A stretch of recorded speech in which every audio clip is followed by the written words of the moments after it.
महाराष्ट्राचे अर्थसंकल्पीय अधिवेशन आजपासून सुरू झालेलं आहे। पहिल्याच दिवशी हे अधिवेशन सुरू होत असताना आणि अर्थमंत्री अजित पवार यांच्यामार्फत अहवाल मांडित असताना विरोधी पक्षाचे नेते श्री विजय वडेट्टीवार यांनी महत्त्वाचा मुद्दा उपस्थित करून त्यांनी असं सांगितलेलं आहे की गेल्या 1.5 महिन्यापासून आझाद मैदान मुंबई येथे आशा गटप्रवर्तक महिला कशाची पर्वा न करता कुठलीही सोयी सुविधा त्या ठिकाणी नसताना सुद्धा त्या ठिकाणी बसलेले आहेत। त्यांचा प्रश्न सोडवायला पाहिजे आणि त्यांना जी काही 7,000 रुपये आणि गटप्रवर्तकांना 10,000 रुपयाची वाढ जी आहे ती देण्याबद्दलचा निर्णय या सरकारने केला पाहिजे। या बाबतीमध्ये अजित पवार यांनी जो विधानसभेमध्ये खुलासा केलेला आहे तो अत्यंत दिशाभूल करणारा असून खरं म्हणजे अनेक वेळेला मुख्यमंत्र्यांच्या बरोबर चर्चा झालेली आहे, परंतु चर्चा झाल्यानंतर त्या चर्चेनंतर आरोग्यमंत्र्यांनी घोषणा केली, निर्णय दिला 7,000 रुपये वाढीचा आणि तो निर्णय देऊन सुद्धा त्याला मान्यता मुख्यमंत्र्यांनी दिलेली नाही। चर्चा अनेक वेळा करून सुद्धा त्या चर्चेप्रमाणे झालेल्या निर्णयाप्रमाणे त्याची अंमलबजावणी सरकारने केलेली नाही। दुसऱ्या बाजूला आता ते असं म्हणतायत तुम्ही थोडं मागे व्हा पुढे व्हा। याबद्दल आमचं म्हणणं असं आहे की आणि या कृती समितीची मागणी अशी आहे की सध्या महाराष्ट्रामध्ये जे बजेट आहे ते पुरवणी बजेट असून 4 महिन्यासाठीच आहे। तरतूद त्याच्याबद्दल महत्त्वाची करायला त्यांनी डोकं चालवलं पाहिजे। विशेषतः लोकांच्या आरोग्याचे प्रश्न इतके गंभीर आहेत आणि सरकारी दवाखान्यामधून लोकांना औषध उपचार मिळणे अत्यंत गरजेचे आहे, औषध मिळणं गरजेचं आहे। आणि असं असताना सुद्धा महाराष्ट्राचं जे अर्थसंकल्पामध्ये या बजेटमध्ये गेल्या वर्षीच्या जी आरोग्यविषयक तरतूद होती ती फक्त बजेटच्या 4% 1 पॉइंट इतकेच आहे आणि हे सगळ्यात नीचांक आहे। भारतामध्ये सगळ्यात कमी तरतूद केलेली आहे। दुसऱ्या बाजूला दिल्ली सरकारमार्फत 13% आहे, इतर ठिकाणी बिहार, उत्तर प्रदेश यांची सुद्धा या मागच्या वर्षीच्या अर्थसंकल्पामध्ये आरोग्यविषयक तरतूद जास्त आहे। म्हणून आमचं अजित पवार साहेब म्हणणं असं आहे की तुम्ही हे 4% जे काही बजेटमधले आरोग्याची तरतूद आहे ती 8% करा। काय अवघड आहे तुम्हाला? तुम्ही हिशोब मांडताय तर हे डबल कशासाठी तुम्ही करू इच्छित नाही आणि का करत नाही?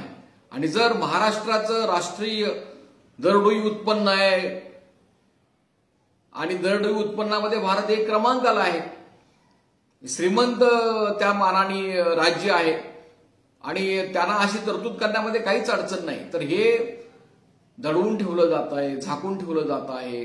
जाणीवपूर्वक गरिबांच्या प्रश्नाकडे तरतूद केली जात नाही आणि या जनतेच्या आरोग्यविषयक दुःखावर मीठ चोळण्याचं काम हे अजित पवार भाऊ करायला लागलेले आहेत। तर हे सगळ्यांनी समजून घेणं गरजेचं आहे। दुसऱ्या बाजूला आम्ही त्यांनी जी काही आम्हाला 7,000 रुपये वाढ दिलेली आहे ती काय आमच्यावर मेहरबानी करत नाही। 2013 साली राष्ट्रीय श्रम परिषद भरलेली होती, त्या राष्ट्रीय श्रम परिषदेमध्ये आशा गटप्रवर्तक अंगणवाडी या सर्व योजना कर्मचारी जे आहेत ते वर्षानुवर्षे हे प्रोजेक्ट सुरू असल्यामुळे अभियान सुरू असल्यामुळे त्यांना कायम करावे असा ठराव झालेला आहे। राष्ट्रीय आंतरराष्ट्रीय पातळीवर आयएलओ मार्फत त्याला मंजुरी मिळालेली आहे आणि त्यांना कायमचा दर्जा मिळेपर्यंत त्यांना किमान वेतन द्यावं असं सुद्धा त्या ठरावामध्ये आहे। परंतु हे बीजेपीचं सरकार आल्यानंतर या ठरावाची अंमलबजावणी त्यांनी केली नाही।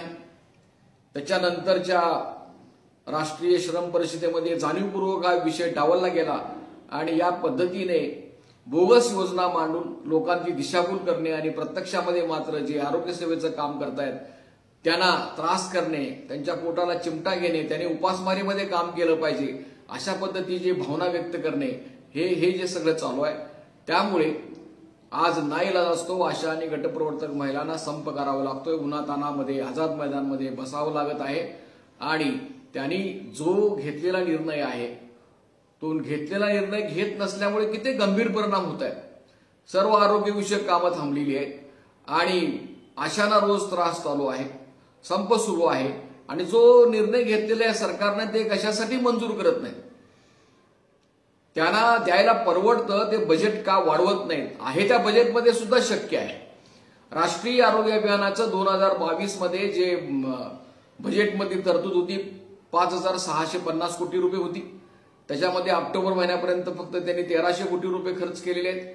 आणि इतकंच नाही तर एकूणच गेल्या वर्षी आशा गटप्रवर्तक आणि बीसीएम सुद्धा यांचे सगळे पगार, त्यांचे सगळे प्रोग्राम, मिटिंगा याच्यासाठी फक्त 350 कोटी रुपये त्यातील खर्च होत होते. समजा 7,000 रुपये वाढ झाली आणि गटप्रवर्तकांना 10,000 रुपये जरी वाढ झाली तर किती रक्कम होणार आहे, आणखीन वाढणार आहे. फार तर आणि 350 कोटी वाढतील, एकूण 700 कोटी होतील.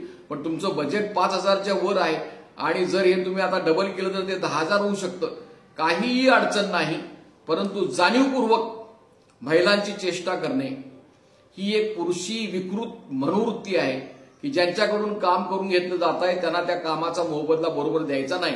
हे योग्य नाही, हे अत्यंत अन्यायकारक आहे. डॉक्टर बाबासाहेब आंबेडकरांनी घडवलेल्या घटनेचा अवमान आहे.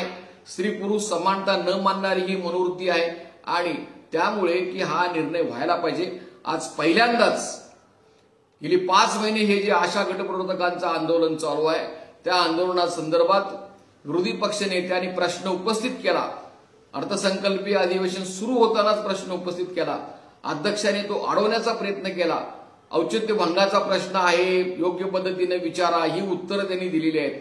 तरी सुद्धा अत्यंत चांगल्या पद्धतीने विजय वडेट्टीवार यांनी या महिलांच्या वेदना मांडलेल्या आहेत विधानसभेमध्ये आणि त्याच्यामुळे लवकरच याबद्दलचा निर्णय होईल अशी अपेक्षा आहे.